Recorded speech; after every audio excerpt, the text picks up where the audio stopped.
Hi, hello, this is Prakash from CarSense. ஒரு massive sized Android display பத்தி தான் இந்த வீடியோ. ப்ராடக்ட் வந்து பாத்தீங்கன்னா Unplug அப்படின்ற ஒரு பிராண்ட்ல 13.3 inches ஸ்கிரீன்கான டிஸ்பிளே இது. massive size display இது. SUV கார்ஸுக்கு வந்து ரொம்பவே கம்ஃபர்டபுளா இருக்கும். ஸோ இப்போ ஒரு எர்டிகா ஆகட்டும், ஒரு கேரன்ஸ் ஆகட்டும், ஸோ தேர்ட் ரோல இருக்கிறவங்க வந்து அந்த டிஸ்பிளேயோட சீத்ரோ வந்து ரொம்ப காம்ப்ளிகேட்டடா இருக்கும். ஸோ அந்த மாதிரியான வெஹிக்கிள்ஸ்க்கு வந்து இது நம்ம ஃப்ரண்ட் எண்ட்ல அப்டேட் பண்ணும்போது ஸ்கிரீன் சைஸ் பெருசா இருக்கிறதுனால நல்ல சீத்ரோ இருக்கும், ரியர் சீட் வரைக்கும். 360 சிஸ்டம் டிஃபால்ட்டா வந்துடுது. 4GB RAM and then 32GB ROM Modi இந்த யூனிட் நமக்கு கிடைக்குது. 8 கோர் ப்ராசஸர் வந்து யூஸ் பண்ணிருக்காங்க.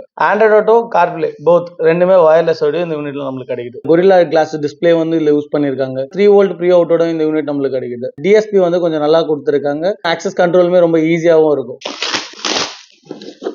இதுதான் வந்து அந்த யூனிட். வாரண்டி கார்ட்ஸ் மற்ற விஷயங்கள். டிஸ்பிளேயோட சைஸ் தெரியும், ரொம்ப ஹியூஜ் சைஸ் டிஸ்பிளே இது. Both type vehicles like 9 inch பேனல்லையும் வந்து நம்ம ஃப்ரீஸ் அவுட் பண்ணிக்க முடியும், 10 inch பேனல்லையும் ஃப்ரீஸ் அவுட்டும் பண்ணிக்க முடியும். யூஸ்வலா இருக்க ஆண்ட்ராய்ட் மாதிரி பேனல் டு பேனல் இல்லாம ஃப்ளோட்டிங் டிஸ்பிளே மாதிரி இருக்கும். அதாவது ஒரு டேப்லெட்டை டேரக்டா பிளேஸ் பண்ணி வச்சீங்கன்னா உங்களுக்கு என்ன ஒரு அவுட்புட் கிடைக்குதோ ஸோ அந்த மாதிரியான அவுட்புட்டோட இந்த யூனிட் நம்மளுக்கு கிடைக்கும். 360 இதுல வந்து built in 4G sim connect பண்ணக்கூடிய அந்த சிம் கார்டு கனெக்ட் பண்ணக்கூடிய ஆப்ஷன்ஸுமே இதுல உண்டு. இன்டர்நெட் சர்ஃபிங்கும் இதுல வந்து நீங்க பண்ணிக்க முடியும். ஸோ ஆன் பண்ணி இதோட விஷுவலைஸ் உங்களுக்கு நான் காட்டுறேன். சைஸஸ் பத்தி பேசியிருந்தோம் இல்லையா, இது 9 inches, இது 10 inches, இது 13 inches. உங்களுக்கே தெரியும் அந்த டிஃபரன்ஸ், இது எவ்வளவு பெரிய டிஸ்பிளே அப்படின்றது. இருக்கக்கூடிய ப்ரீலோடட் ஆப்ஸ் இதுல வந்து பாத்தீங்கன்னா like Bluetooth, chrome, play store, Google map, Google, இது எல்லாமே வந்து ப்ரீலோடட் ஆப்ஸ். வீடியோ ரெசல்யூஷன் எப்படி இருக்குன்றத பார்ப்போம். ஸோ இந்த மாதிரியான சிஸ்டம்ஸ் யாருக்கா தேவைப்பட்டது அப்படின்னா கீழே இருக்க பாயில டிஎம் பண்ணுங்க.